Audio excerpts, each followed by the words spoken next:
Thank you everyone for uh, joining us for this interactive session with the awardees of Bhagirath Prayaas Samman from 2022, SCOPE Kolkata. Uh, we have been doing an online annual conference, the India Rivers Week conference for the past 2 years, which has meant that after the award ceremony, we've not had the time to have an interaction with our awardees. We thought we'll change it this year, and that's what we're doing today. And we're very happy that so many of you have joined, and many of you will be watching this later on. I'll start with a quick introduction of IRF, India Rivers Forum itself. India Rivers Forum, we've created this forum as a vibrant network of organizations and individuals who are dedicatedly working towards the conservation, for the rejuvenation, for the restoration of rivers in India. And there are so many people, there are so many organizations across India who are working on Indian rivers. And wouldn't it be fantastic if we came together towards this conservation? And that is the idea that with which India Rivers Forum has been created. And currently there are 10 consortium members of the India Rivers Forum, which include ATRI, IIHS, INTAC, Peace Institute, PSI, People Science Institute, SANDERT, South Asia Network on Dams, Rivers and People, SOPECOM from Pune, Toxics Link, Veditam, and WWF India.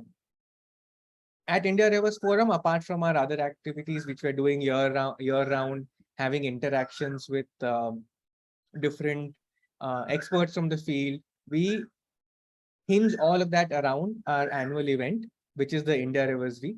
Alternate years have the India Rivers Week, and alternate years have the India Rivers Day. The India Rivers Week ends up being a 2 to 3 day conference that we've usually held in Delhi until the pandemic hit, since when we've been doing it online. Hopefully this year we might meet together in person and discuss this. But in 2022, our India Rivers Week conference was held on 26th and 27th of November. And we discussed the topic of rivers as waterways in India, Bane or Boon. And it was a fantastic conversation, bringing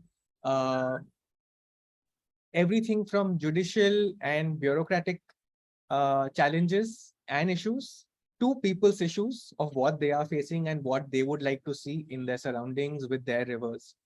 And as part of the India Rivers Week 2022 conference, we also held the award ceremonies of Bhagirath Prayaas Samman Award and the Anupam Mishra Memorial Medal. I'll now briefly talk about these two awards, following which I will pass it on to our friends at SCOPE. Like I mentioned, we distributed these awards. We recognized our friends during India Rivers Week 2022. The Bhagirath Prayaas Samman Award, for which we had awarded SCOPE and recognized SCOPE, was constituted in 2014, and it recognizes unsung heroes for their outstanding and sustained effort towards protection and conservation of rivers in India. And the Anupam Mishra Memorial Medal was constituted in 2017 in memory of Sri Anupam Mishra, to celebrate journalists and media professionals who have established an exceptional body of credible work on various aspects of rivers, leading to changes in public behavior, public discourse, law, and policy. This is the jury that we have for the two awards, who decide on the various factors and who look at and discuss about all the nominations that we receive for these awards. Just quickly taking you through this list, I will actually just show you the larger list of awardees over the years. 2014, this is the first year of the award. 2015, we had four awardees. 2016, we had 4 awardees, and these have come from all over the country. 2017 at India Rivers Day 2017, 2018, S. Vishwanath from Karnataka, 2019, Mustaqim Malla. Then 2020 is when we started with the online India Rivers Week. And it's a great time when Sarang has also joined this session. He's on the screen as well as a past awardee of the Bhagirath Prayaas Samman. Then 2021, again, we had 2 awardees. And then finally in 2022, we recognized the work of SCOPE Kolkata and Professor Venkatesh Datta. Uh,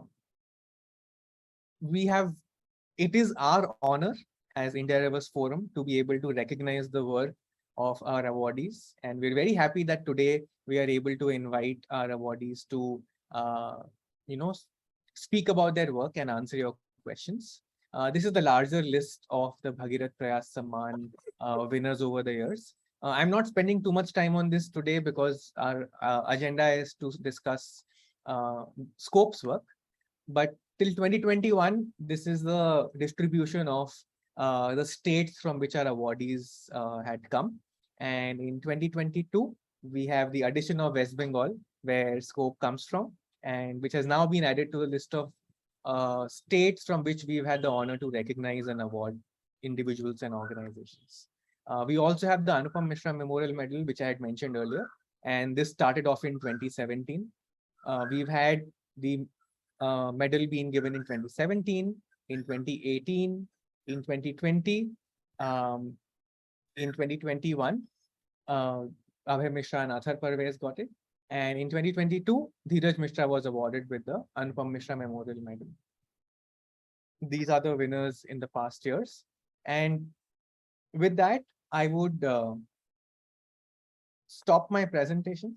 I will give the floor to our friends from SCOPE and invite them to talk about their work. I will just share my screen and present their presentation. So, yes, Zubadi. yes. Yes. Siddharth, my request would be to begin for a few seconds to just allow me to introduce all of us who are present here, and then we come to the yes. That's wonderful.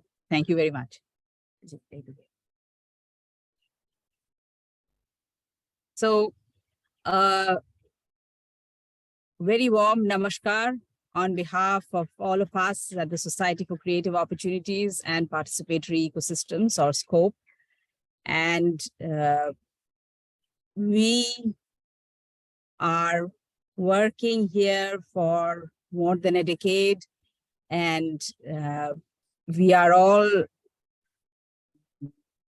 indebted to the late Dr. Dhrubajyoti Ghosh, the pioneering ecologist who named, mapped, and took the name of these then unknown wetlands to the rest of the world, and told them that such a unique ecosystem was possible, and this had fundamental contributions to make about urban sustainability.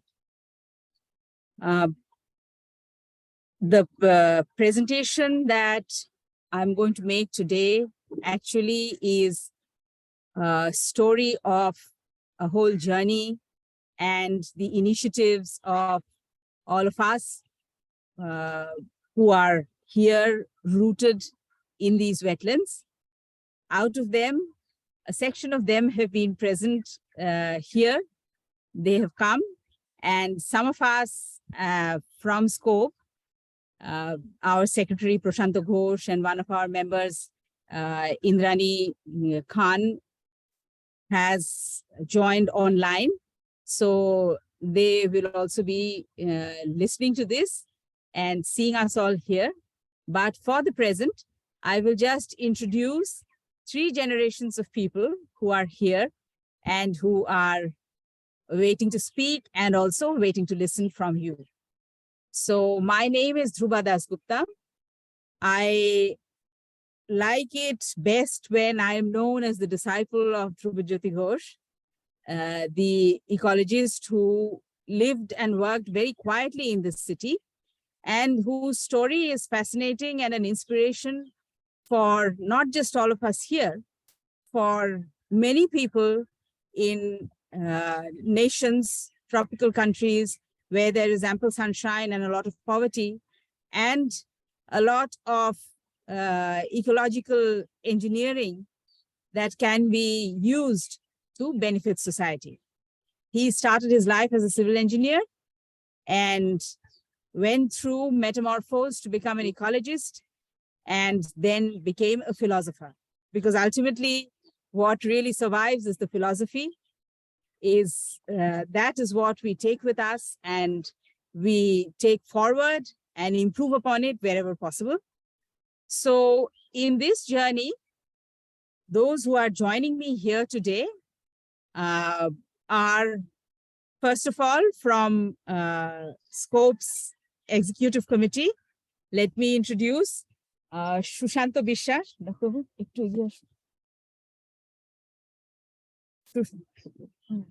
Shushanto Bishar, who is our treasurer and who has been a very integral part of the work that we do.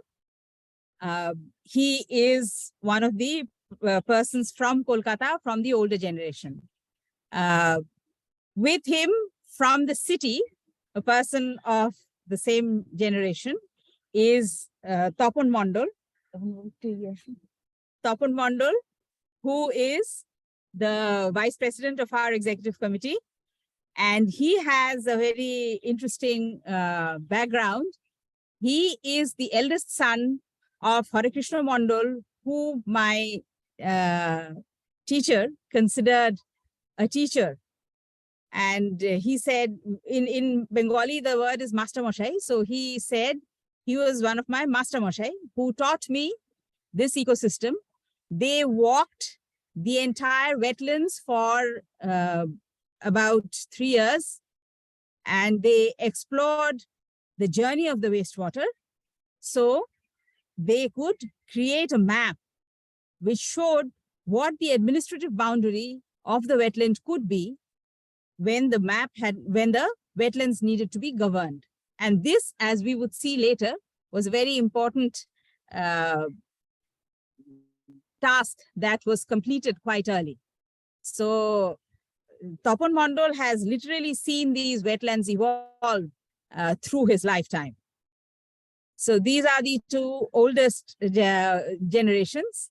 And then from my generation, there is one of our community workers that I will introduce, which is Shibani Mondal. And Shibani is also going to speak today a little bit after I finish my small little presentation. Then we have Ratan Mondal. Ratan? Yeah, so we have Ratan Mondal. Ratan is also one of the very active workers in our gang, let's say. Then we have subsequent generation from where we have Devashish Dolui.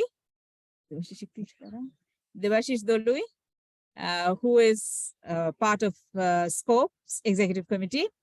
And then we have, and he is a very enterprising person. So that's a very important thing. He is a very integral part of some of the livelihood work that we do. Then we have Prabhash Mollik, who is also another member of our team and is good with maps and has a good eye for technical things. And then next to me, we have Shujit Mondal. And Shujit is a community worker who has been there actually even before SCOPE was formed. And he has also worked with Sir for many years. So I usually address Dhrubajyoti Ghosh as Sir. So through the lecture, when I say Sir, it should be taken to mean Dhrubajyoti Ghosh. So this is there. And then there is an interesting addition. Her name is Shampriti Mondal. That is Shujit's daughter.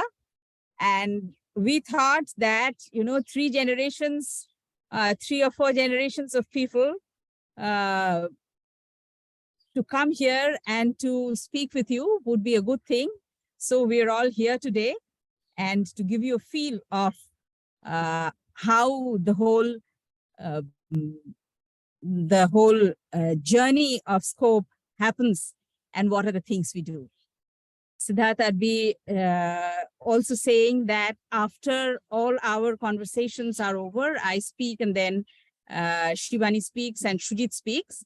After that, whatever questions we have, if you want to address it to me, then you can say that, yes, you're addressing it to me. But if you want to address it to the wetland community, and if the audience wants to address it to wetland community members, they'd also be happy to answer, as we discussed before. So if you can go to the presentation, that will be very good. Do you want me to start with playing the video? Yes. So the beginning of the presentation, actually pre-beginning of the presentation, will be a small tribute to my teacher Dhruva Jyoti Ghosh and our teacher Dhruva Jyoti Ghosh, and to give you a feel of the person who he was and what he stood for. I'd be very grateful if you start the video. That's just 1.5 minutes. So, is this visible on the screen now? Yes, it is. I hope the audio also works. Usually it's a glitch, but we'll give it a shot. Yeah.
Right.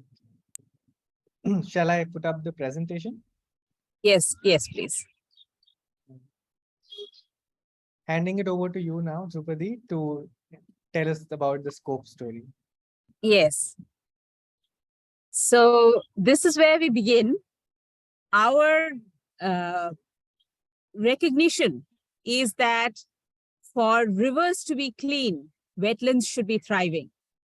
And wetlands have multifarious functions. We will speak about that later in the presentation today. But a single wetland having multifarious function, when it is of a large size, then it touches the lives of many people. And if the wetland has pollution abatement functions, then it is one of the most wonderful things that can happen, so that, you know, the pollution of the river that receives the sewage, if it is treated sewage, that is the best thing that the government wants. So if it receives that treated sewage, then there have to be wetlands to treat them. And East Kolkata wetland performs this sewage treatment function. And this is why it is recognized all over the world. So maybe about 35 years ago, Dr. Ghosh wrote a book called Cleaner Rivers. And that's where our slogan comes from: thriving wetlands, cleaner rivers. So we believe that if today's context is examined and the condition of today's rivers is examined, then it becomes all the more important that organizations dedicate themselves to wetland conservation work, and that will ensure in many ways a dynamic water regime, a hydrological regime, and also something that is beneficial for a large number of people. So this particular picture that we see here actually is from this Bheri. Bheri is a fish pond. Bheri is what it is called in Bengali. And this is our, learning demonstration field, let's say. We have learned a lot of things coming together here. And what are those things? Let's go to the first slide. The next one, please, Siddharth. Yes. So these wetlands, the one,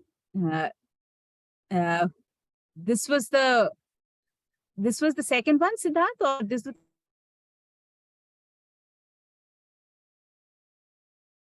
This is the new presentation I sent. Shall I retry downloading it? That will be fine. I think that will be fine. Yeah. So yeah. Shall I go to the next slide? Yeah. So this is the second one. This is slide one. This is the new one that you had sent to me. Yes. This is the new one. So yeah. after the first slide, is this the second slide that has come? Yeah. Okay. Fine. That's fine. I just got a little confused. So the story of these wetlands actually intertwines the lives of these people who are here. You can see their names on the screen. In 1880, when the first experiments with sewage started, using city sewage to grow vegetables, this was started by Bhavanath Sen, and he lived up to 1914, but thereafter his family continues this tradition. And they had a whole system of, finger ponds using garbage substrate just beside the finger pond. So one finger pond and one garbage substrate. This is what they did. And using the sewage, they grew fish for 6 months and then utilized the partially treated sewage on the garbage substrate, which was city garbage, to grow vegetables. This was completely organic substrate. And so this was a practice called co-recycling. And this co-recycling practice continued for a long time. And it still continues in some places today, but some other places, they have moved on to normal traditional methods of growing vegetables. Then comes Birendranath De. Just a second.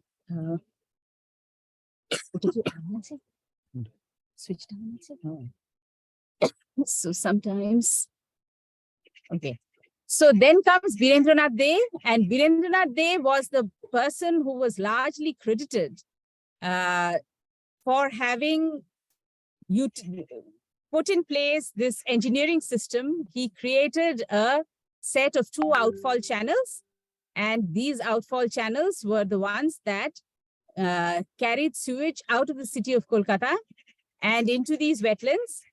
And these wetlands thrived after they had these sewage channels to both supply sewage for growing sewage-based fish, vegetables, and paddy, and also for their drainage. They could drain out the treated water to another set of canals from which they would go to the stormwater canal and then out into the river. And then carrying on his work, he began this work, Birendranath De began this work, and he carried it on till about mid-40s, where thereafter P.C. Bose took over.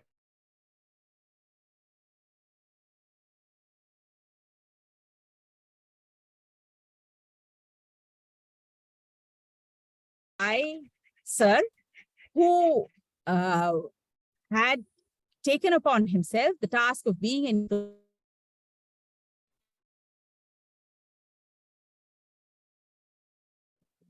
Uh, Drupadi, hello. Hello? Yes, I think the internet there was a glitch, but I think it's fine now. Okay, fine. Okay.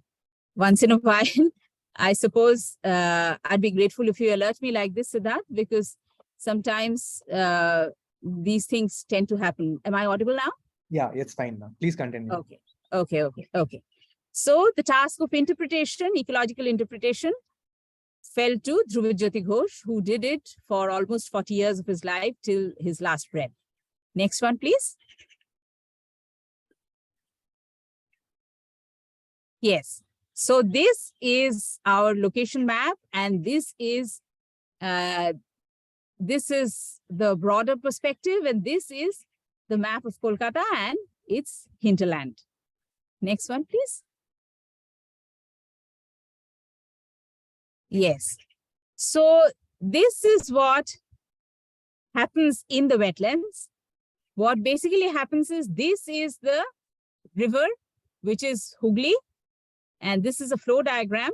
So Hooghly is the river from which water is abstracted, and Kulti is the river to which treated water is poured out or deposited.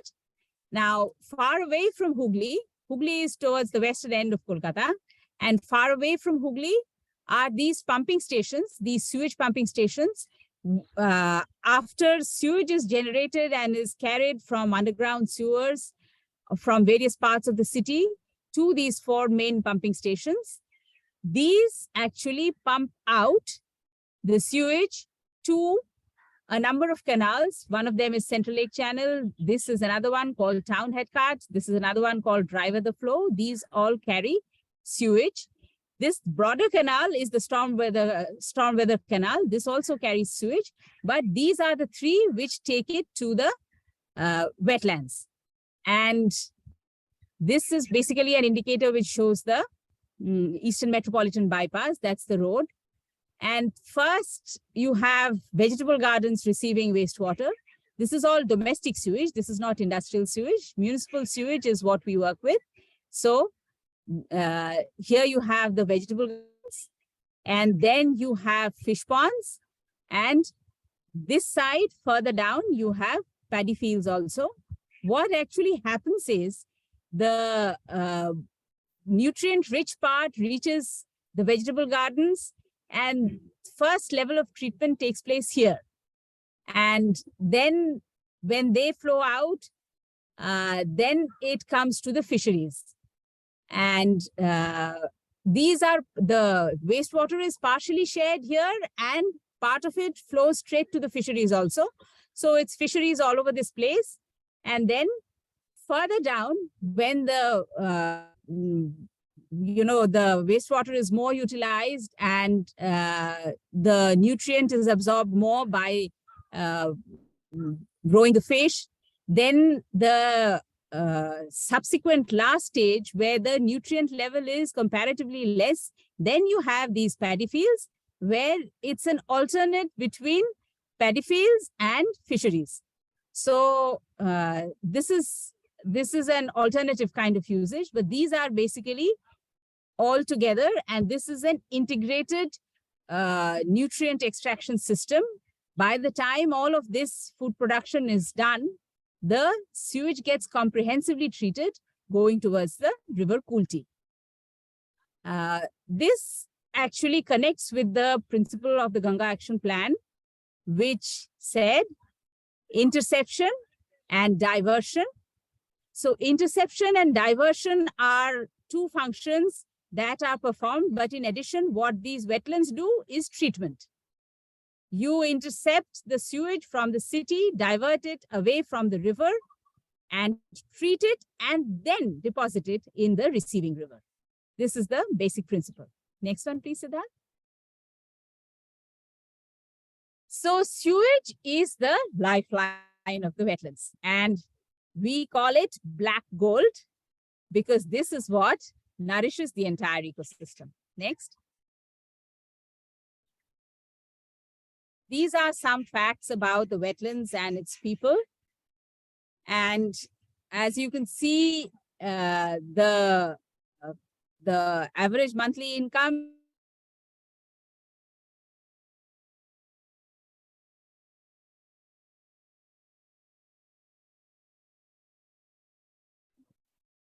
Hello. and nurture this place. Hello. Yeah, Drupadi, when you said average monthly income, the internet glitched a bit then. So could Next you one. repeat? From Okay. Yes, sure. So when the average monthly income is not very high, however, what happens is there is a lot of people dependent on this ecosystem directly and indirectly. And in spite of the relative difficulties, a lot of us survive with this ecosystem and want it to survive, because that is how things will go forward. That is how the stability and the sustainability will remain. Next one, please. Yes. So this place, the first picture is called Bantala Lock Gate, which is very close to where we are all sitting. And the place where we are all sitting is called Uttar Gorumara Bheri. So Bantala Lock Gate is pretty close to this place. And the fishery feeding canal that I showed in the earlier flow diagram, that brings sewage here. There are a number of other canals also which bring sewage here. And the sewage is used through various, ecological engineering mechanisms. One of it is this is called PATA. And PATA is basically a structure which lets in and lets out, lets in sewage and lets out treated sewage.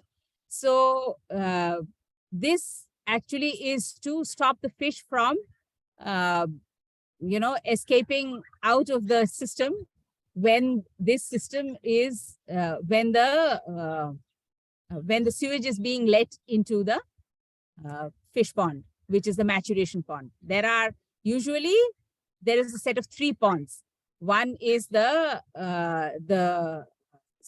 fish fingerling pond, which they call Atur Pukur.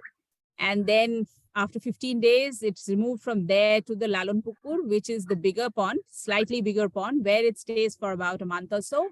And then it goes to the Palon Pukur, which is the maturation pond.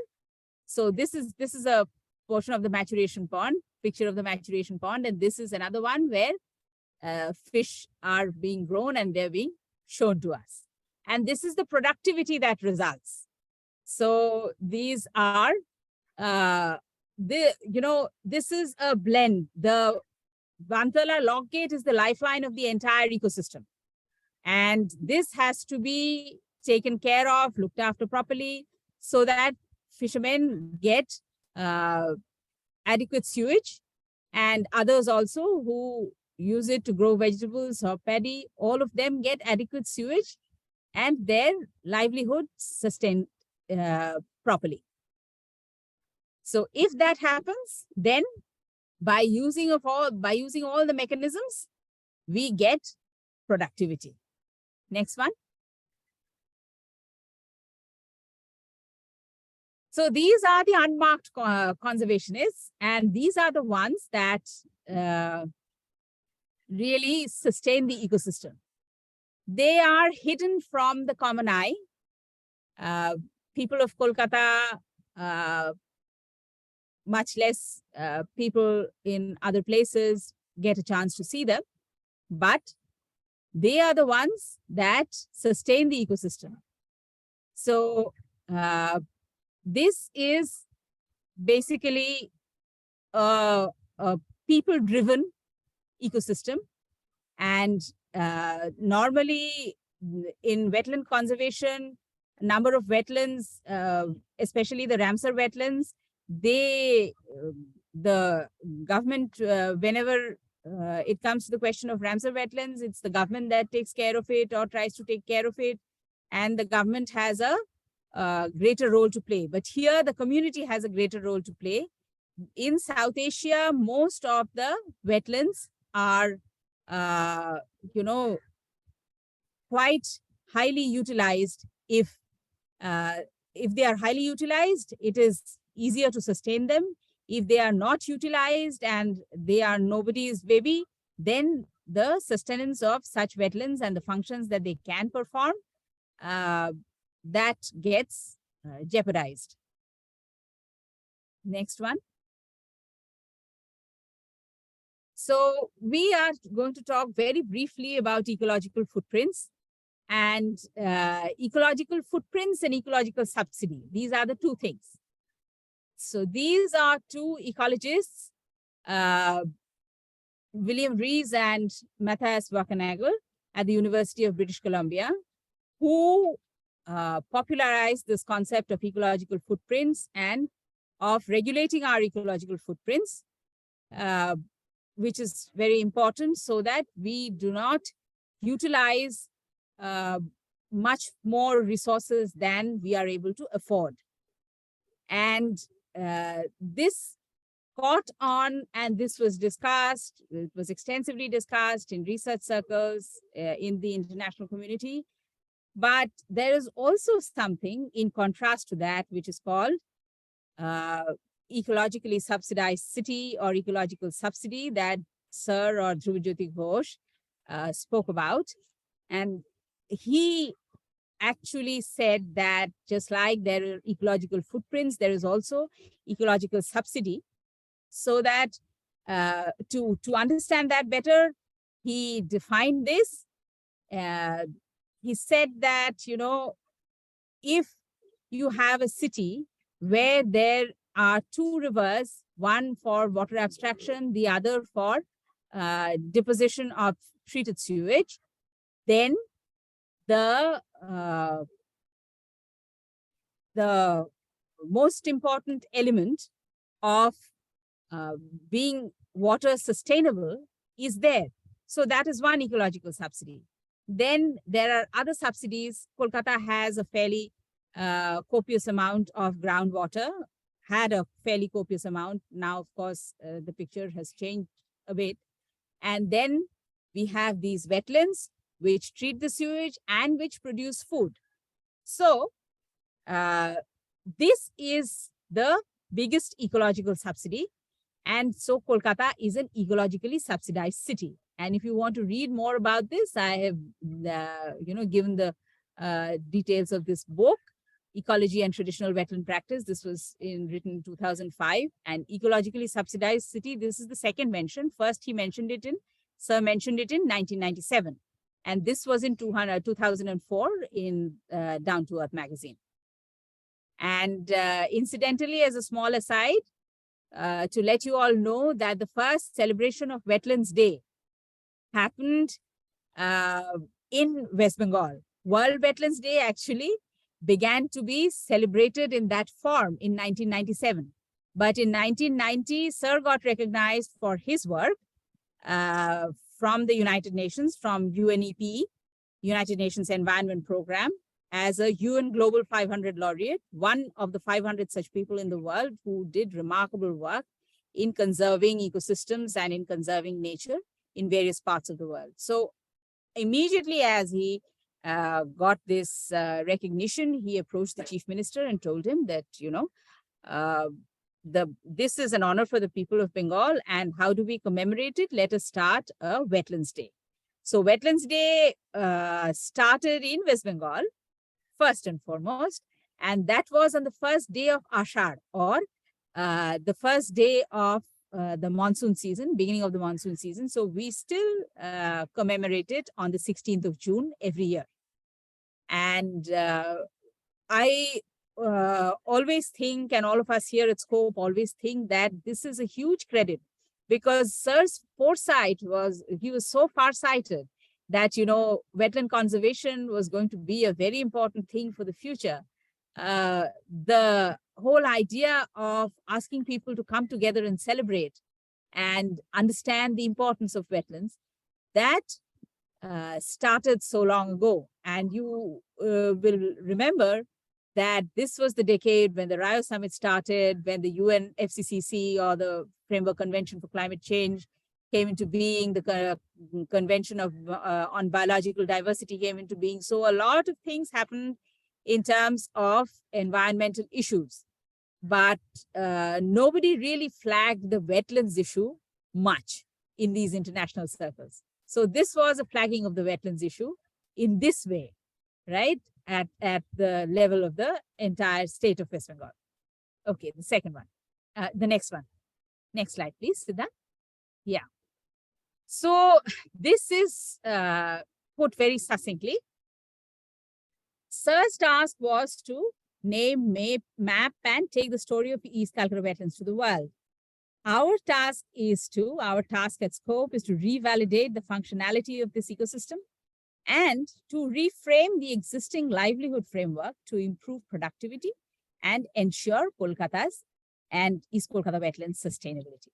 And these are the cross-cutting themes that we've given here. So we talk about urban circularity and circular economy and all of that, that very much fits into the kind of work that we are trying to do. And there is a very, very pleasing and very helpful terminology, term that Sir coined. He called living creatively with nature. And as part of his ecological interpretation, he said that these are the people who live creatively with nature and try to take from nature and then again give back to the in the various ways that they find possible, and with minimum negative externality. So we'll deal with that later. Next slide, please, Siddha. This is what it is. So these are the ecosystem services that the East Kolkata wetlands provide. And this is adapted from the Millennium Ecosystem Assessment, the wetlands and water synthesis. And these are the 4 types of services. And these are the, the comments and examples. These are broader services, and this is the specific service. And these are the things that are the details. We'll deal with some of these later. Next one, Siddha. So we've tried to say it through pictures. These are our various interventions. And these are the 4 things. These are our 4 work streams. Productivity being enhanced through various methods, then information and documentation, facilitation of connection between the wetland community and the most important stakeholder, which is the government, and also stakeholders from the city. We've tried working with schools when they come for educational trips, but that's only a small part. We've in wetland schools, we've tried doing sapling distribution, but our main thrust has been to, look at the livelihood framework. Look at the livelihood framework and just a second. Look at the livelihood framework and see what we can do by bringing in technical people, which means Krishi Vigyan Kendra, which means,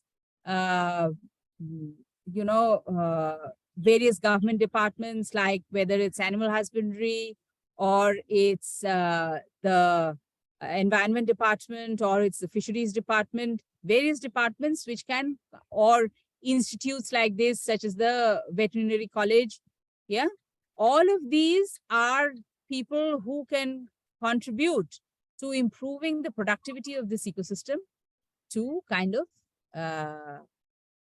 really give it a fillip and maintain its vibrancy and its dynamism. Next one. So these are the lessons that we have learned. This is improving productivity is our most important motto, because one of the common kind of framework one gets into is stopping encroachment to protect wetlands. But we think that stopping encroachment is only a very partial way of looking at the bigger picture. And we try to look at the bigger picture. How do you deal with issues like encroachment? It is only when there is an improvement in the quality of life that the community can be empowered to stop encroachment from happening. And to improve that quality of life, we need to nurture rural entrepreneurship, which is a very tough task. This has been our find. We need to infuse capital. We need to infuse better knowledge. And these are things that we are trying to do. And there are also issues about lack of, connectivity between technical people and the wetlands people. Their whole idea of sitting face to face with experienced people who, experienced experts who have worked in this wetland ecosystem, to kind of let them know that these are the connections that you can make. These things are practically on the ground very tough tasks, because there is there is no one way of communication. There are various ways of communication, and you have to titrate and find the right language so that these connections can be made. And the underlying principle, of course, I understand is the same for many civil society organizations that do livelihood work, as well as other information-based work.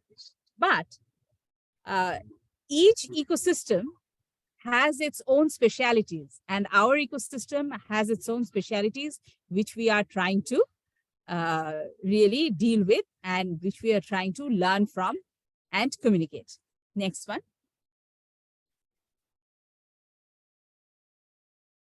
So this is a big question. Urbanization minus the wetlands is going to collapse. And this is something that we need to think much more about, so that, the poster that Siddharth posted on the India Rivers Forum website had a Bengali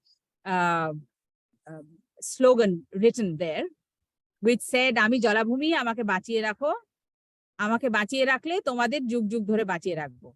So Prabhash here, he's the one who coined it. And this is what we distributed, small little cards on World Wetlands Day this year. And this is what is our main plea to the people of Kolkata and to all those who are interested stakeholders, that conservation is not just the task of one person or one set of people or one community. Everybody has an ownership in it, and everybody should be able to, if you do not have an inexpensive mode of living with prices of things increasing every day, then you will really, really find it difficult to sustain yourself after a certain point of time. And wetlands, these wetlands, they guarantee that Kolkata stays one of the most inexpensive metropolis, megacity. I think, I would think that this is possibly the most inexpensive megacity in India, where people's sustainability in terms of what they spend daily for their sustenance is really enhanced or looked after by the contributions of these wetlands. Next one. So these are some of the challenges that I'm talking about, and there are issues that the people of Kolkata had to think about. See, the canals are our lifeline, but they are being built over almost. Then this amount of solid waste being dumped in the canals. There are, illegal industrial units which are functioning, unfortunately, with political help. And next one, Siddharth, next slide, please. This is our point of distress, that Kolkata has a somnolent population. And this hasn't improved very much over the years. So next one. Next slide. This is just how to get in touch with us. And finally, last one, Siddharth. we have many miles to go before we sleep. So there are lots of tasks, lots of things to do. You know, one may wonder, this is one set of wetlands, 125 square kilometer. What's the big deal? There are far greater wetlands. I mean, why do you think this is such a continuous task that you are doing? Are you really doing enough? But let me assure all of us that 125 square kilometers gives us so much to do that it's for the next 2 years, we have our task cut out for us, and we won't be able to, look at fresh new things to do after what has already been handed out to us in the form of projects that we need to look after and benefits that need to be reached to the people. So there are many miles to go before we sleep, and I'm sure we will have friends along our journey. This brings my presentation to a close. I'm sorry for taking a little more time, but I will ask Siddharth if Shibani and Shujit can speak now, or would you want to say anything now? No, I think we should hear from Shubhani and Sujit, and Okay, fine. we can then also translate Sure. in English for all our viewers. So maybe we Yes. can start with that now. Once they have spoken, then I'll ask a couple of questions, then hand it over to the audience to ask questions. So Yes. saying that in the time that our friend Shubhani and Sujit speak, if any of our viewers have questions, please put them in the chat box or wait till we ask you to unmute and speak. But for now, you can put your questions in the chat box while we hear from our friends in the wetlands. Okay. Okay. So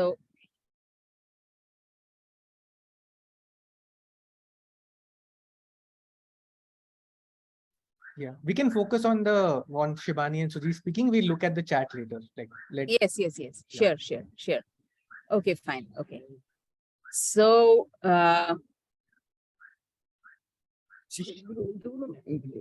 yes. So this is irrigation.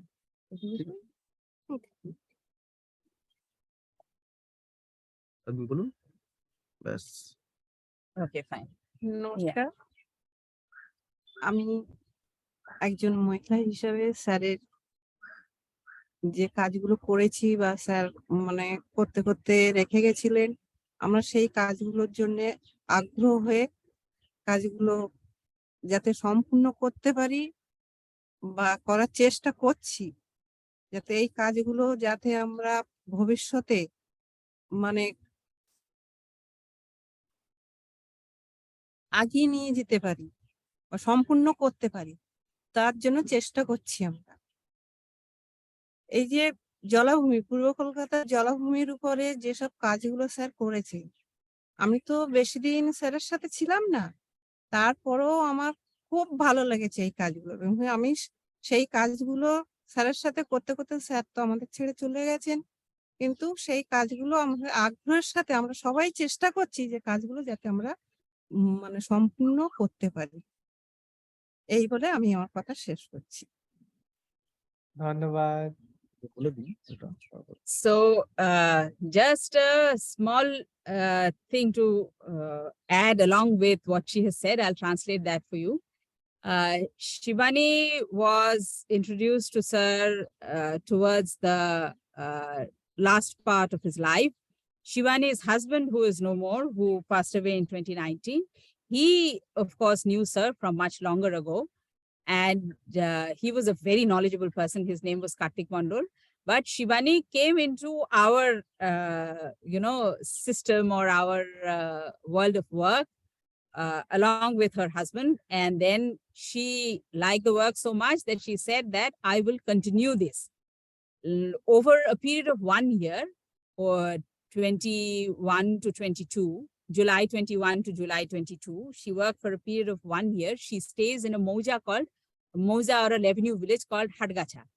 She did a complete enumeration of the livelihood details and the additional details of the lives of the people in her Moja, so that we got a proper idea of how many people or how many families who were based on sewage-based livelihoods, and how many families were coming from outside, which does not, they don't have anything to do with sewage-fed livelihoods. So we wanted to have a proper idea of what kind of thing what kind of scenario it was. And we did this survey over a period of 1 year. And she became an expert at the end of the whole thing. And she dealt with a lot of very difficult questions. But she definitely managed it in a very, very adept manner. And we found out a whole lot of things about the state of sewage-based livelihoods in this particular moja of the East Kolkata wetlands, and got an idea of what we may be able to find for other revenue villages also, and see how we can have some plans in place where more productivity is ensured in the future. Now is Shujit's turn, and Shujit Mondol is my friend from many years, and he was also Sir's, very close disciple, let's say, and he is our community worker. He he is a leaseholder for this particular bheri, and he will speak a few words to you now. Shujit, over to you. নমস্কার, India reverse ফোরামের সমস্ত মেম্বারের কাছে আমি কৃতজ্ঞ, এবং আমাদের স্কোপের যে সমস্ত মেম্বার আছে আমরা প্রত্যেকেই ওনাদেরকে অসংখ্য ধন্যবাদ জানাচ্ছি। আজকের ভাগীরথ প্রয়াস সম্মানটা যেভাবে আমাদেরকে এত আনন্দ দিয়েছে, এবং এটাকে এই সম্মানটা পাওয়ার জন্য আজকের আমাদের সমস্ত সদস্যরা যা কাজ করতো, যতটুকু কাজ আমরা করেছি, আমরা ভীষণভাবে গর্বিত এবং আর কি আনন্দিত যে, এবং আমাদের কাজের মাত্রা অনেকটা 10 গুণ বাড়িয়ে দিয়েছে। তার জন্য আমরা প্রত্যেকে, এবং যারা আমরা মেম্বার আছি, আমাদের মেম্বারের বাইরেও অনেক কিছু মানুষ আছে যারা আমাদের স্কুপের কাজকর্মকে প্রচন্ডভাবে সহযোগিতা করে, বাইরে থেকে সাপোর্ট করে, অনেকেই জেনেছে আর কি এই সম্মানের কথা, এবং প্রত্যেকে ইন্ডিয়া রিভার্স ফোরামের কাছে সত্যি খুবই আর কি গর্বিত, এবং আমাদেরকে ভীষণভাবে আমরা আর কি সম্মান জানাচ্ছি এই সম্মানটা দেওয়ার জন্য আমাদের। তো আজকের ডক্টর ধ্রুবজ্যোতি ঘোষ আমাদের মাস্টারমশাই, আমরা স্কোপের সমস্ত মেম্বার এবং আমি এই সম্মানটা আমরা ওনাকে উৎসর্গ করছি। এটা আমাদের স্কোপের সমস্ত মেম্বারের চিন্তা ভাবনা, আমারও চিন্তা ভাবনা, এই সম্মানটা ওনারই প্রাপ্য। আজকে যদি উনি থাকতেন তাহলে অনেক অনেক বেশি আনন্দিত হতো, এবং আজকে জলাভূমি সত্যি একটা অন্য মাত্রায় রূপ নিত। তো আজকের এই যে পূর্ব কলকাতার জলাভূমি যেভাবে আন্তর্জাতিক স্বীকৃতি পেয়েছে, এবং আজকের এই সম্পূর্ণ ওনার একান্ত একার ব্যক্তিগত প্রচেষ্টা, এবং ওনার সঙ্গে বেশ কিছু গুণী মানুষ ছিলেন যারা প্রচন্ডভাবে ওনাকে সহযোগিতা করেছে এই কাজটাকে আর কি রূপান্তরিত করার জন্য। আজকে কিছু মানুষ হয়তো জীবিত আছেন, কিছু মানুষ প্রয়াত হয়েছে, তাদেরকেও সম্মান জানাচ্ছি এই ভাগীরথ প্রয়াসের সম্মানের তরফ থেকে। এবং আজকের ওনার যে অপূর্ণ কাজ, যে কাজগুলো উনি করতে গিয়ে অনেক বাধা সৃষ্টি পেয়েছেন, করতে পারেননি, আমরা ছোট্ট একটি এনজিও স্কোপ আমরা আপ্রাণ চেষ্টা করছি আমাদের সামর্থ্য এবং আমাদের প্রচেষ্টার মাধ্যম থেকে যাতে এই কাজগুলো অনেকটা এগিয়ে নিয়ে যেতে পারি। এবং আজকে ইন্ডিয়া রিভার্স ফোরামের যে সমস্ত মানুষগণ, গুণী মানুষ আজকে আমাদের সহযোগিতা করছেন, আমাদেরকে এইভাবে সাপোর্ট দিচ্ছেন, উৎসাহিত করছেন, তাদেরকে হচ্ছে আমরা প্রচন্ডভাবে গর্বিত। তো আমরা এই কাজটা করতে গিয়ে, বা যেভাবে জলাভূমি বর্তমান ক্ষতিগ্রস্ত, যেভাবে জলাভূমি মুখ থুবড়ে পড়েছে, আমরা আপ্রাণ চেষ্টা করছি এই জলাভূমিকে যাতে সংরক্ষিত রাখা যায়, সুরক্ষিত করা যায়। এবং এই জলাভূমি জলাভূমির রূপে দেখতে গেলে যে প্রচেষ্টা, যে পরিস্থিতি, আজকে কিন্তু অনেক বাধা বিপত্তি আমাদের আর কি প্রতিরোধ করতে হচ্ছে। তা আমরা বিভিন্নভাবেই চেষ্টা করছি, রাজনৈতিক প্রতিরোধ, ব্যক্তিগত প্রতিরোধ, প্রমোটিং, রাজনৈতিক নেতারা বা বিভিন্ন মানুষ আছে যারা চাইছে না যে জলভূমিটা ভরাট হয়ে যাক, এবং কিছু মানুষ চাইছে আজকে এই সম্পদটা বেঁচে থাক, যে সম্পদের উপর আমরা বেঁচে থাকবো, পরের প্রজন্ম করে খাবে। এবং আমরা চাই এই জলভূমিটা আজকের সারা আন্তর্জাতিকভাবে যেভাবে স্বীকৃতি, তার একটা আরো রূপান্তরিত হোক। এবং এই জলভূমিটা মানে এটা আমাদের কাছে গর্ব আর কি, যে সারা পৃথিবীতে কোথাও ময়লা জলে মাছ চাষ হয় না যেভাবে আজকে এই স্কেলে। এই স্কেলে আর কি। তো সেই জায়গাতে এই হিউজ স্কেলে আর কি ময়লা জলে সারা পৃথিবীতে কোথাও মাছ চাষ হয় না। মানে এটা হয়তো আমরা অনেকেই জানি না, এবং আমরা পরের প্রজন্মের কাছে এটা জানাতে চাই যে আজকের আমাদের এই যে সিস্টেমটা, এই সিস্টেমটাকে সারা পৃথিবীর মানুষকে পথ দেখাচ্ছে কিভাবে ময়লা জলটাকে ব্যবহার করতে হয়, কিভাবে আজকের পৃথিবীতে বা মাটির তলাতে জলের যে ক্রাইসিস, মানে ওয়াটার স্পেস, মানে পরিশুদ্ধ জলকে ব্যবহার না করে, পরিষ্কার জলকে ব্যবহার না করে ময়লা জলটার মাধ্যম থেকে আমরা ব্যবহার করছি, এবং সেটা অনেকটা জল সাশ্রয় করছি, এবং তারই মাধ্যম থেকে মানুষ বেঁচে আছে, জীবন জীবিকা আর কি করে খাচ্ছে।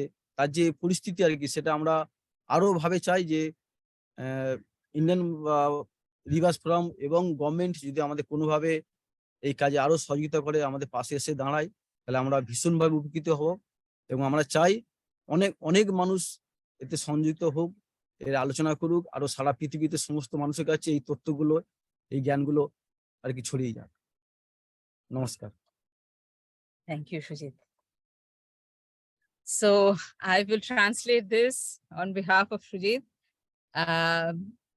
Shujit has thanked the India Rivers Forum profusely and has thanked every member of the India Rivers Forum for nominating us and choosing to honor us with the Bhagirath Prayaas Samman. We are, as he says, and we all endorse that, we are very proud to have received this award.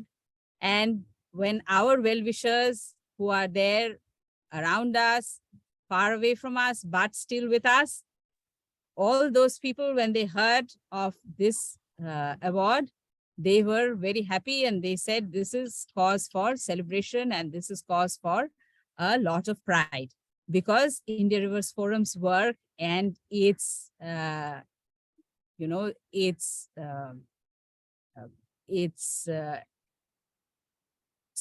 its place and its importance is recognized by all those who have anything to do with various aspects of rivers and of water. So not just rivers, but of water in general. And because of this, it has made us feel all the better and all the more inspired to carry forward our work in spite of all the challenges we face. Shujit also dedicated this award to our late teacher, Jyoti Ghosh, and to those individuals who worked alongside him without being discussed much in front of everybody, but who have been pillars of support and sources of strength for Dr. Ghosh when he waged a very difficult battle to get recognition for these wetlands and to make people understand that these kind of wetlands can have a huge role to play for urban sustainability and for people to learn ecological engineering from it. So he also says that we face a number of threats. If Sir was here today, he would also have been facing a lot of challenges and threats, but the whole idea is that this award has enthused us a great deal, but we are also saying that we would like India Rivers Forum and all those who would like to support us, even the government, if anybody from the government is listening, to support us in our work in trying to ensure the sustainability and the life of these wetlands. Because there are people who pose challenges, there are urbanization pressures, there are promoting pressures, But those people in these wetlands who want the wetlands to survive because this is their livelihood, in spite of whatever else they might do, if this fundamental, this is like the base of the building, the foundation of their whole existence. And if this is not guaranteed, if this is not ensured, their whole existence is in jeopardy. So we would definitely like all the support we can get. This is what Shrujit is saying. And once again, he expresses immense pride and also gratitude on all our behalf. And remembering Sir, he would have also been very glad had he been alive today. These are the things that he has said, and he has expressed his happiness, and from all of us, he has greeted all of those who are present today.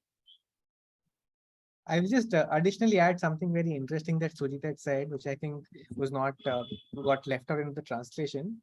Yeah, It's the fact that sure. this increasing pressure of fresh water and the requirement for Yes, fresh water, yes, we have yes, absolutely. Calcutta and East Kolkata wetland stands out as a shining example for using wastewater to Yes.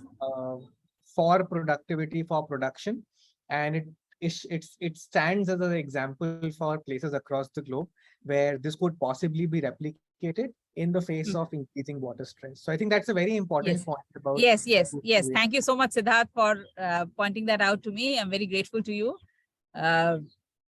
This is an important point that we really need to remember, try and remember that we are becoming a water-stressed planet, and cities, especially megacities, will feel the water stress like never before. In spite of the fact that we have 2 rivers, the kind of riverine pollution that we see all over India today, we have had National Green Tribunal give lots of rulings, but we need to think hard enough. What are the resources that we have close to us, which will help us steer away from this water stress situation? And one big answer is wetlands, and this is an example. Yeah. Right. Okay. So then what I'll do, thank you so much for sharing, the wealth of knowledge and the work that SCOPE is doing. It's so fascinating to see how this whole ecosystem operates and the kind of dedication the SCOPE team has shown since the time of Professor Ghosh and how it has evolved to what it is now. Especially interesting is how at least I see the horizontal nature of the organization with Yes. many community members being part of it. So that's also inspirational for all of those who are listening in. There are many questions in the chat. So Yes. some of them have also asked what I was hoping to ask through my questions. So what I'll do is then we'll pick up a few questions from the audience itself and start answering those. Does that sound Yes. okay? Yes, yes, absolutely. So, So, I'll combine the questions and pose it to you, and then you can answer. yes, Yeah. yes, yes, yes, Okay. yes. So, Ranjit is asking about a few technical aspects Yes. regarding the wetlands, including whether the sewage is treated or untreated. What are the health hazards related to this because there's sewage coming in? And what's the extent of treatment that is happening within the wetland? So, a bunch of questions regarding water quality and the safety and health hazards. Yes. So I would like to draw our attention back to that flow diagram that I had used to kind of show how the water goes. Now, Kolkata is a city that has a combined sewer system, which means that rainwater and the domestic, black water, they get combined together and they get diluted before they reach the sewage pumping stations. This is not the normal raw sewage. And usually the United Nations, what it specifies is if you have a biological oxygen demand to chemical oxygen demand ratio of 0.5:1 and above, then that water is fit for treatment through biological means. So I will disclose here that I also am working on a scientific project along with a colleague of mine, Indrani Khan. So Indrani is probably She's here. here Yeah. listening to us. Yes, Indrani is here listening to us. And Indrani might also be able to kind of unmute and join me after I give this part of the answer, which is these 4 main sewage pumping stations from which the city of Kolkata receives its wastewater. Indrani and I both do our research at Indian Institute of Engineering, Science and Technology, Shibpur, Howrah, which used to be Bengal Engineering College earlier.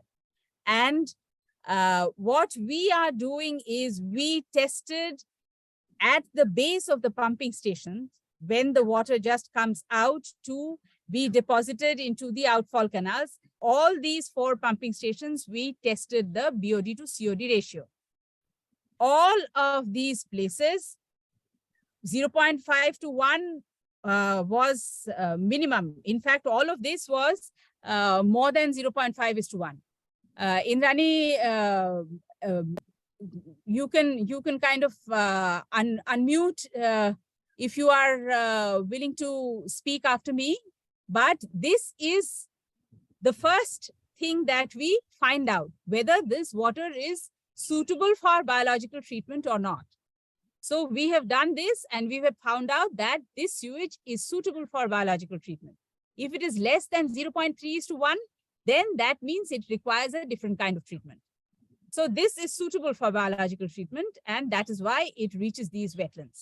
And usually we do the water quality testing regularly to see that at the log gate level, because this particular diagram had 2 sets of log gates. At the log gate level, what was the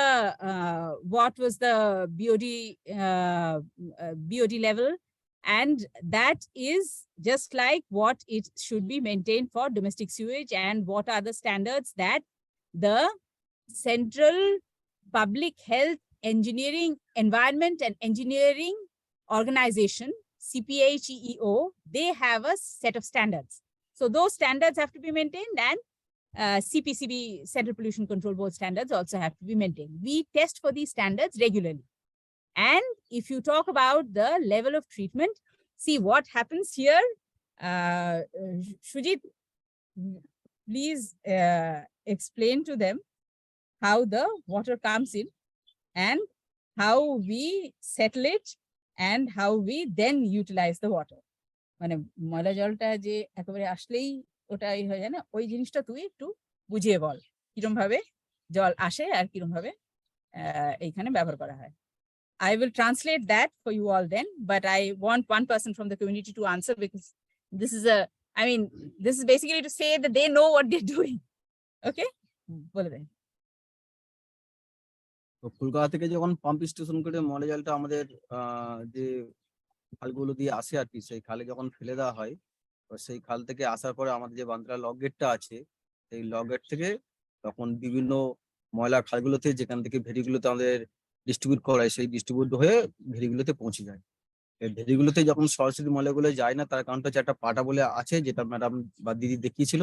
সেই পাটার মাধ্যম থেকে জলগুলো আমাদের inlet হয়, যাতে কলকাতা থেকে বিভিন্ন ভাবে খালের মধ্যে এই যে দিদি দেখাচ্ছিল প্লাস্টিকের ঝুপড়ি, এখানে ময়লা ফেলে দিচ্ছে, কোনো ময়লা ফেলে দিচ্ছে, সেই ময়লাগুলো যাতে সরাসরি ভেটিতে না যায়, তার জন্য পাটাগুলো আমরা ব্যবহার করি, এবং যাতে কোনো রকম মাছ বেরিয়ে না যায়।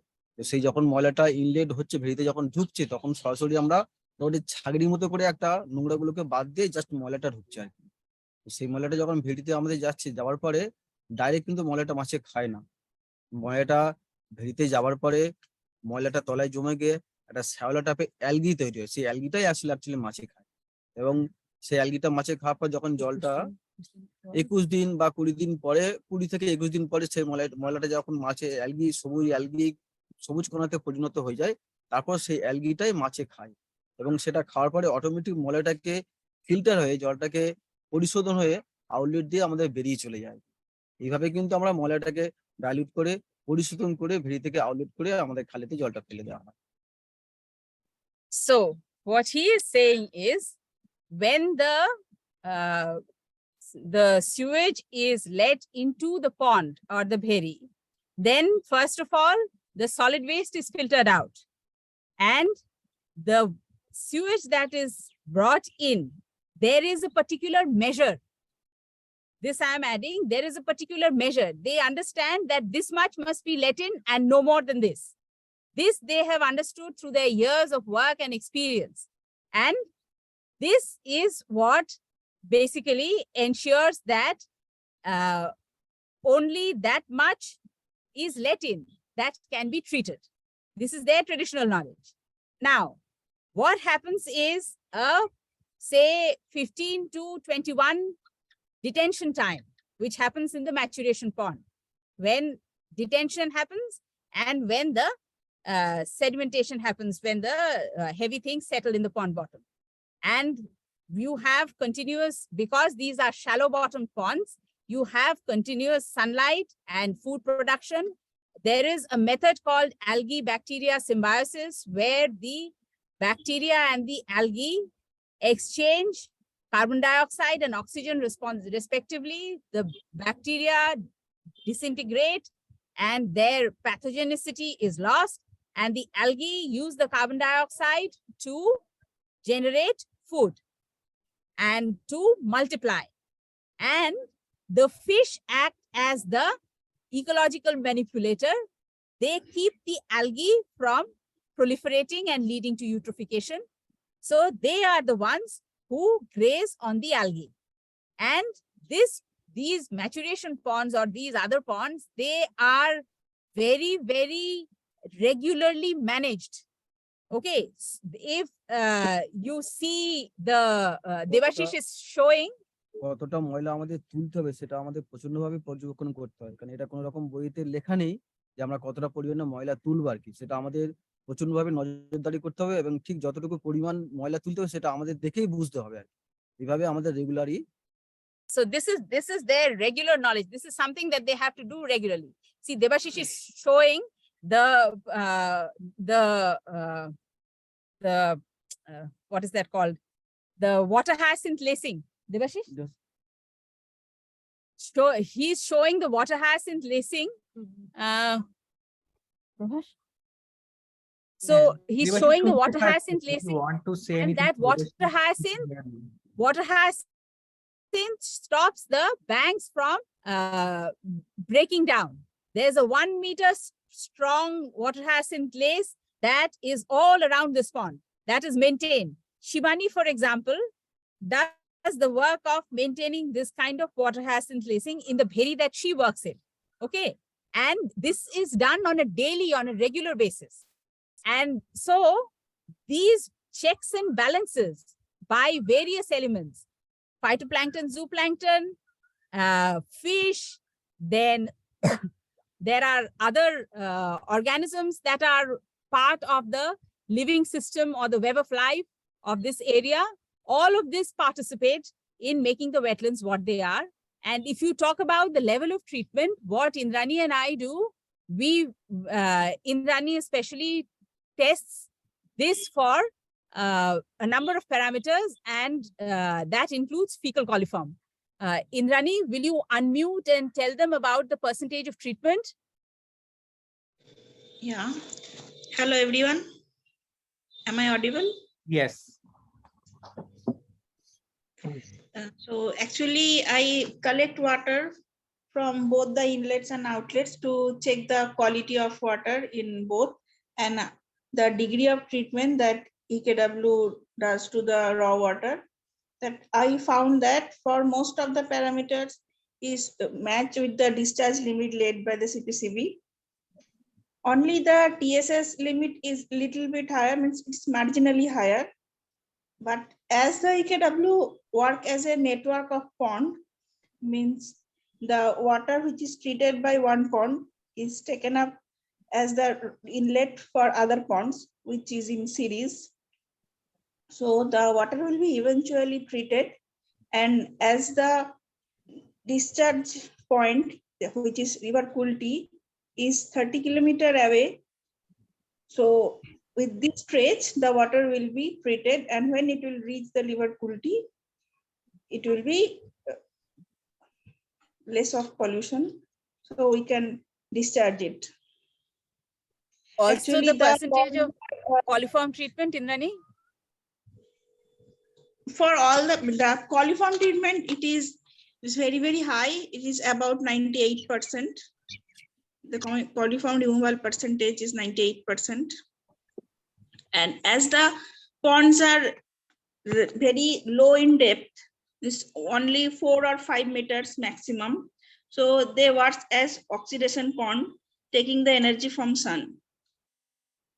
So as the engineering part, we can see that the pond can treat the water very efficiently.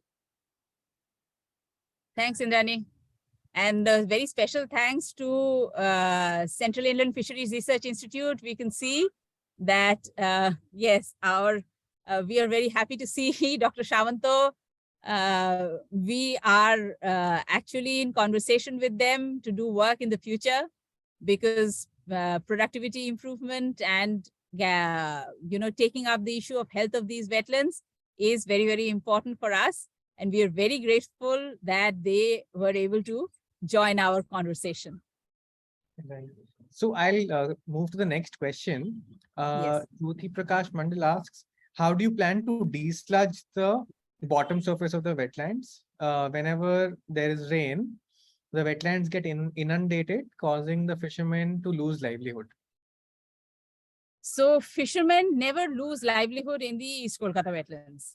And inundation is something that that can rarely happen. In all these years of existence of these wetlands, even in 1978, when we had the worst floods in memory, these wetlands did not get inundated. That is the first point that you have to remember. And when we talk about desludging, see, what happens is usually the ponds which are of smaller size, they are dried out 1 year or 2 years, every 1 year or 2 years during the winter time. And the ponds which are much bigger, it's difficult to do that with them, because this involves a level of investment which fish farmers here are really not in a position to make. So that they need government support. But when they do that, then they arrange for some kind of support for the fish farmers and take time to properly dry out the pond bottom, treat it to the maximum efficient extent possible before flowing in water back again. The full level of treatment is done, and only then water is flown back. These kinds of things have to be done meticulously. Fishermen do that meticulously. Without that, their own livelihoods will be in jeopardy. But since this is an important question, I will repeat this in Bengali for some of them here. And if any one of them is interested to answer, they can answer. যেটা জিজ্ঞাসা করছেন যে তলায় যে ময়লাটা জমে সেই ময়লা পরিষ্কার হয় কি করে, এবং জলাভূমিতে বৃষ্টির সময় দিয়ে মানে সবকিছু টইটুম্বুর হয়ে যায়, আর মানে এই জলাভূমিতে কাজের ক্ষতি হয়ে যায়, যারা ভেরি করে তাদেরও কাজের ক্ষতি হয়ে যেতে পারে, এইরকমই একটা মানে ধারণা আর কি দেখতে পাওয়া যাচ্ছে। তো সেইটাতে আমি এইটা বলেছি যে ওই রকম ভাবে জলাভূমি প্লাবন হয় না। এবং ৭৮ সালে যখন সবচেয়ে বিচ্ছিরি বন্যা হয়েছিল, তখন তো কেউ এখানে জন্মায়নি, কিন্তু পুরনো যারা আছে তারা বলতে পারবেন, তখনও বলতে পারবেন সব থেকে খারাপ যখন বন্যা হয়েছিল, তখন এই জায়গা কি ভেসে গিয়েছিল তখন বাবু? হ্যাঁ, তাহলে তখন বাবু আপনি এটার তলার যে হ্যাঁ, আচ্ছা, তলার যে প্রশ্নটা উনি করেছেন যে এই যে তলায় অনেক কিছু জমতে থাকে সেইগুলো বেরিয়ে যায় কি করে সেটা।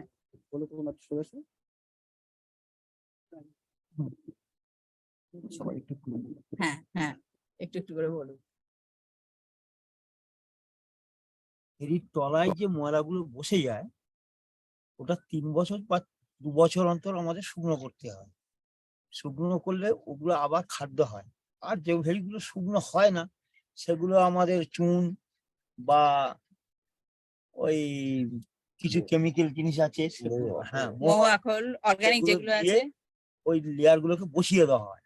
দিয়ে আবার আমাদের এখানে হরা বলে একটা জিনিস আছে বা খরাটা। জাল, সেই দিয়ে মাটিটাকে পাইল করতে হয়। করলে আস্তে আস্তে ওগুলো আবার খোরাকে পরিণত হয়ে যায়। তখন মাছ ওগুলোকে আবার খায়। মাছের পায়খানা গুলোও জমে যায়, দিয়ে সেগুলোকেও আবার খোরাক করতে হয় চুন দিয়ে। চুন বা কেমিক্যাল কিছু আর ওষুধ আছে সেগুলো দিয়ে আমাদের খোরাক করতে হয়। সেইগুলো করার পরে আবার মাছ খায়। আবার কিছুদিন পর ফের শুকনো করতেই হয়। যেগুলো শুকনো করার সুবিধা আছে সেগুলো শুকনো করতে হয়। যেগুলো শুকনো সুবিধা নেই সেগুলোকে ওইভাবেই করতে হয় আমাদের। So, is that I will translate that as far as possible, but this is a continuous cycle. After every 2 or 3 years, you have to keep doing it unless the fish pond is extraordinarily large in size, where there is a lot of labor involved and a lot of investment involved. Then, that pond which is not being drained, that uses lime and salt, and there are other organic materials and some chemicals used in consultation to treat the pond bottom and to take care of the sludge. This drying is a very, very important part. And because these ponds are shallow ponds, as many ponds as possible are dried regularly. Otherwise, the pond bottoms cannot be treated properly. Just a second.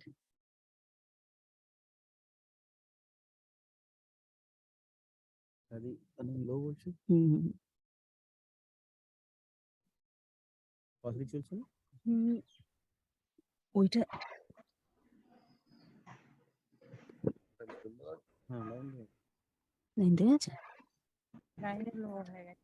Yes, we have a hand raised from SK Das. So, Yes, we have yeah, a- please, I would like to Please, add. I am Samanto, Srikanto Samanto, Principal Scientist from Central Inland Fisheries Research Institute, Barakpur. Actually, Yes, the yes. issue is that the nutrient dynamics and the pollutants, there are two aspects basically. The sewage we receive is in highly reduced condition. So the pathogens, basically, all the coliforms and other things, those cannot survive in that intense reduced condition. Number one. Number two, whatever metals are there, those are mostly getting precipitated as sulfide. Okay, so a lot of metals and pathogens got removed from the system into the sediment portion. And water, whatever is coming into the system, yes, definitely some portion gets accumulated with time. And there are two aspects basically. The oxidation process, when within the water, oxidation process is very slow because oxygen content is less. It is in parts per million only. But when the water is drained out, then aerial oxidation takes place. That is very fast. So whatever organic matter remaining, getting accumulated, it gets, oxidized very quickly within a short spell of time of summer. Okay, by that way, majority of the organic matter gets decomposed, and freshly those becomes the source of nutrients. Thank you so much, Dr. Das. We are all very, very grateful. So, Jubadi, in the interest of everybody's time who've joined us today, we'll take Yes. 2 more questions for now. I'll just Yeah. try covering a few things that are, that have been asked. Yeah. So one question that has been asked in a few parts is, how do these different portions or processes through which the wastewater goes, which includes the gardens that use the wastewater, or the fish ponds, or for example, gardens, how do they treat the wastewater is one. And second, does it really help recharge groundwater, this whole process? So if yes, then are there any findings to show the same? So, East Kolkata wetlands area, the maximum area, has an aquiclude and not an aquifer, which means there is about a 10 feet deep clay layer, and you do not have a direct groundwater recharge function being performed by these wetlands. Because if that were so, there would have been a lot of trouble. But here, this is the geological aspect, and therefore, groundwater recharge does not happen over here in the normal way that it happens in many other freshwater wetlands. This is one thing that we have to keep in mind, because lots of people say groundwater recharge happens. These wetlands do not recharge groundwater that way. Some seepage definitely happens, but this is not in the form of groundwater recharge. That's one very important aspect. And the other aspect, can you just repeat that Do once again? vegetable gardens help in the treatment of the sewage water? Yes, vegetable gardens, what they do is that vegetable gardens come first. So they absorb the nutrients from the sewage first up to the point that they need. And then flows onwards to reach the fisheries. So actually, I kind of incorporate any video over here, but we have videos which show how the water is utilized, and in such a manner that the water cannot escape. You know, the see that particular flow diagram, there are gardens and dhapa gardens. So when the sewage crosses the boundary of the Eastern Metropolitan Bypass and comes to this side, to the eastern side, that is where the East Kolkata wetlands begin. The boundary begins. So vegetable gardens come first there, and they nutrients available in the sewage first, and they do that to the extent that is possible. So they the nutrients and treating the sewage for in that manner. Right. They utilize it first. That they come first in you know, utilizing the in taking up the sewage and utilizing. They actually, there are huge delivery pipes which they you know, they connect it to a machine, and they can use it from the sewage canals to pump sewage directly through the delivery pipes into the fields, which are very well kept. There is I don't know how I think some of the responses we can share via email also with everyone, so which is fine. Additional yes, we can share later on. Yes. Yes. Last one question. First, to follow up to this particular one, where we have a question regarding the safety of the vegetables which are grown using wastewater. That's one. Yes. And then the final question is, and I'm clubbing 2-3 things, that world over and all over India, there is increasing pressure on our wetlands for quote unquote development, for expansion of cities, for those and other projects.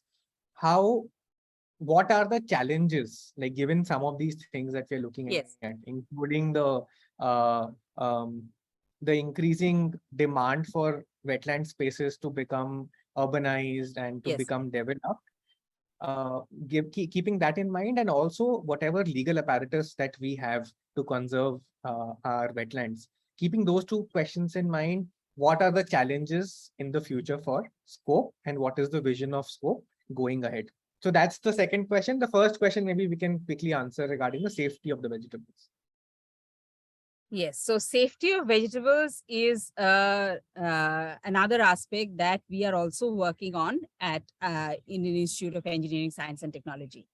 And what we have been, this is work that I do, what we have been able to understand is there are two parts into which we can divide the location of the vegetable growing gardens. One location is closer to the dump site and another location is away from the dump site. So the location that is there away from the dump site, there is no way of any leachate or anything reaching from the dump site to those. We have not begun our laboratory tests as of now, up to now, but those are things also that we plan to get done in the future. Those vegetables which are grown in areas which are closer to the dump site, there also, the thing that we have been able to find out for sure, and this was Shujit and my field work that we concluded recently, is that the farmers are very well aware that the leachate that comes out from the, 3 or 4 channels from the dump site are leachate and they are not to be used. They are not used. This, because we have plotted this on the map, so they are not used. And they are either stopped by giving bunds or they are allowed to go away into the bigger stormwater channel where a lot of dilution happens. And we have tested the water of the stormwater channel at a few points. There are a few more points where we have to test to see the kind of water, but stormwater channels sewage is not generally used for, food growing work over here in the wetlands. It's only the dry weather flow and Town Head Cart, Central Lake Channel, all these subsidiary channels whose sewage is used and continuously used for this work. So this much we can tell you, that leachate is not utilized for growing vegetables. But beyond that, we haven't still reached that stage where we nonetheless test the vegetables which are growing comparatively closer to the dump site. That part is still left. That work still has to be done. But those vegetable growing areas which are closer to the Eastern Metropolitan Bypass, but as part of the East Kolkata wetlands, those are absolutely far away from any kind of contamination to happen. The sad part is, a lot of vegetable growing area has been lost to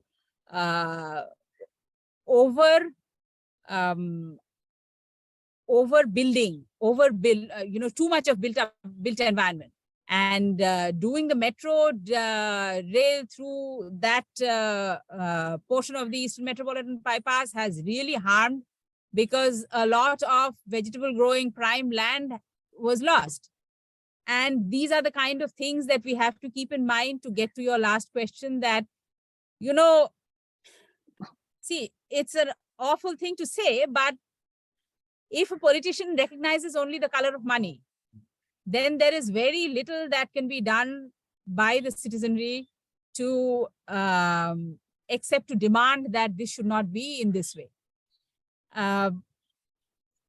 Green infrastructure is becoming more and more sought after the world over. But we taught the rest of the world how to, use wastewater and utilize garbage by separating them at source, because we had source separation. When Bhavanath Sen picked up this work, there was source separation. What the waste pickers used to do, the dumper trucks used to come and dump it. The waste pickers used to pay them to dump it on their fields. Then they used to segregate all the solid waste and use all the organic waste to grow the vegetables. This source segregation used to happen once upon a time. In 1966, when the government of West Bengal decided that the Sen family would not be allowed to kind of carry on with this exercise, because the government itself did not know enough about what was happening. It was only the practitioners who knew what was happening. So then there was a court case, and that dragged on for 20 years. 1986 onwards, the Sen family stopped getting anything done to grow vegetables sustainably. And thereafter, also the generations of farmers who were living on that land, they were keen to continue. But say from around 2000, 2001 onwards, there was a lot of onslaught and lots of these vegetable growers were forced to go away. The whole idea of green infrastructure and blue infrastructure, it came much earlier through us. And now we are turning in on ourselves to destroy it. So at SCOPE, our main challenge is to continuously revalidate, look, these are efficient systems. Revalidate, and also to continuously see how we can use local ways, utilize local materials to see how we can improve productivity. Because unless we do that, the system cannot stay on. How do you incentivize the community to stay on? Only if their incomes improve. And you need a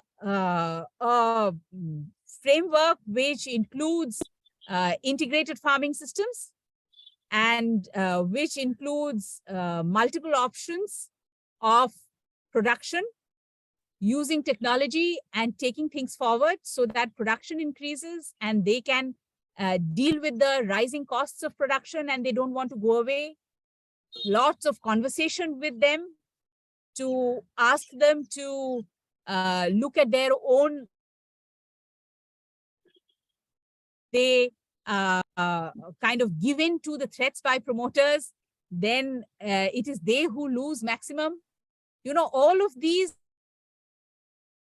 come together and we have to do together to keep ourselves going. And we invite all those who have the tenacity to be with us.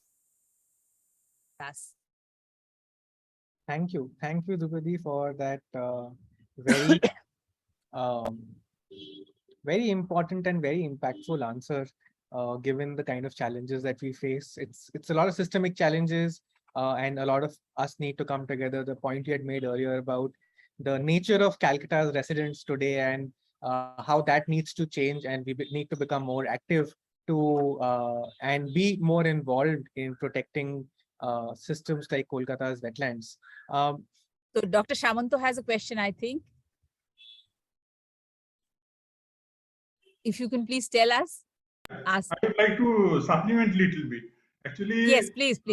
Regarding vegetables, yes, whenever we are adding some contaminated thing into our system, definitely there will be some problem.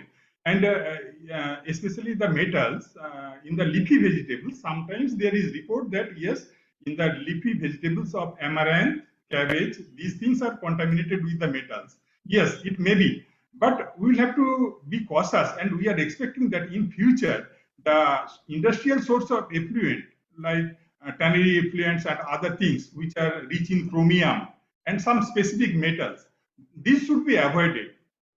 This should not mix with our domestic effluents. So if we can segregate these two sources, then it would be definitely better. And regarding leafy vegetables, it is better to avoid the cultivation of leafy vegetables near the dumping grounds. Yes. Because some leachates will come and other problems are there. So Yes. better if in future these lands can be converted by growing flowers, Non-edible, yes. consumed directly, that would be Yes. better option. Definitely. Yes. Thank you so much, Thank Dr. Das. Thank you, Dr. Das. I think just for the sake of our audience who may not have understood the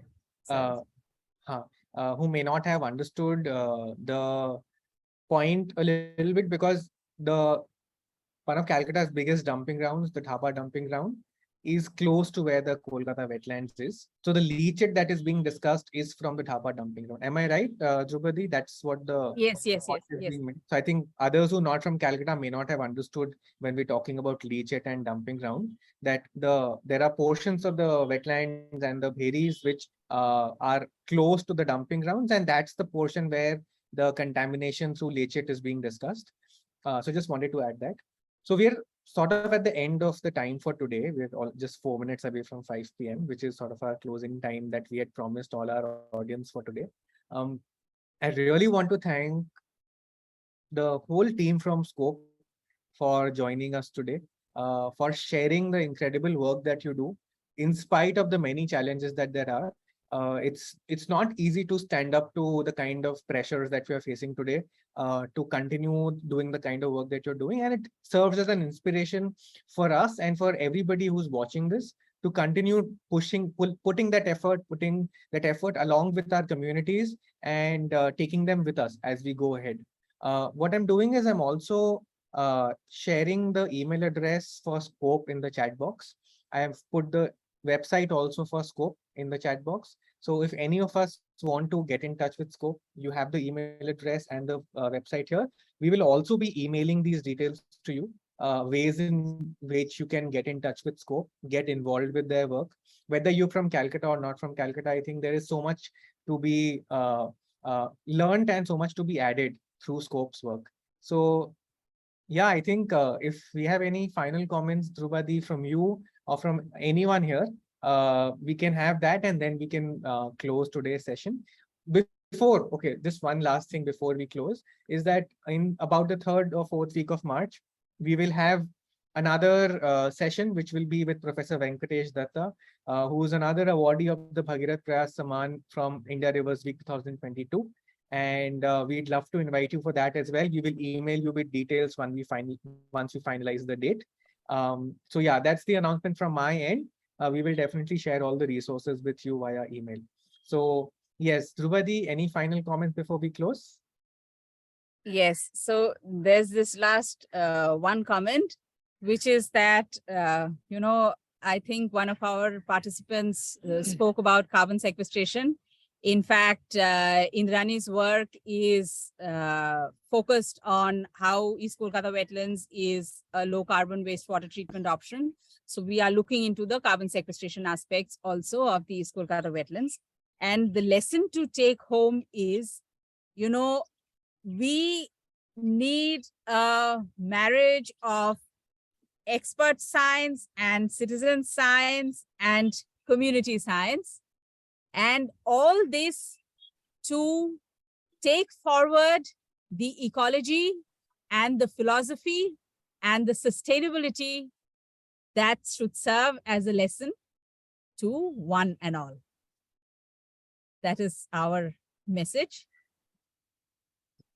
Shrujit has one thing to say. Science city কোন যে বইটা কোম্পানিটা দিয়েছে company কি বললাম যে মাছ ক্ষতিগ্রস্ত দাম দিন এটা আমাদের কাছে পুরো আতঙ্কের জায়গা মানে এই কারণে না কিন্তু ওটার কনটেক্সটটা তো আলাদা সো সুজিত says that কত সালে যে বন্যার কথা বলেছিল সেটা নিয়ে আমি জাস্ট হ্যাঁ বলতে চাইছি যে তখনকার যে সিস্টেম ছিল তখনকার ভেরিগুলো যেভাবে গভীরতা ছিল খাল গভীরতা ছিল তখন সেই বন্যাটা মানুষের ক্ষতি করেনি কিন্তু তারপর দিনের পর দিন ভেরিগুলো খনন না করার জন্য করার জন্য এটা আমরা একটা আশঙ্কার মুখে আছি যে আগামী বন্যা হলে কিন্তু আমরা একটা yeah so what Shrujit is saying is that one message we would like to send out to all who are seeing this, and we hope ultimately when you give us the recording we will be able to send to some government officials also. He's saying that the dynamism of the system in 1978 or maybe so many years ago was far greater because it was better cared for. And today, when apparently the government has to play a role in caring for the system, but there is a very insufficient communication between the stakeholders, which is government is a big stakeholder and wetland community is another big stakeholder, and people like us who are trying to act as bridges or as facilitators. Our task is basically to see that this conversation happens such that the maintenance of this ecosystem is continuously kept alive. Nothing just works on its own. It has to be a mother is continuously caring for her children. She hopes or the parents hope that, you know, the children will also take care of them back. Now, we need to continuously take care of the ecosystem so that the ecosystem returns that care to us and so that we can survive. So this continues, my sir used to say, you know, the merging of theory and practice, trying to learn from each other. This theory and practice continuously trying to learn from each other. This is the crux of the lesson that we hold up as a message for the rest of the world. Thank you. That's a very poignant point to sort of close in this ceremony. And thank you again. অনেক ধন্যবাদ, আপনি সবাই আমার সাথে আজকে জুড়েছেন, আপনার কথাটা share করেছেন। আর আমরা এই রেকর্ডিংটা শেয়ার করব আপনার সাথে, আপনিও বাকিকে দেখাবেন। And of course. Thank you. And many thanks to the India Rivers Forum for making this occasion happen. We are very, very happy that we can have this conversation, which was so lively, so prolific, and so memorable. Thank you.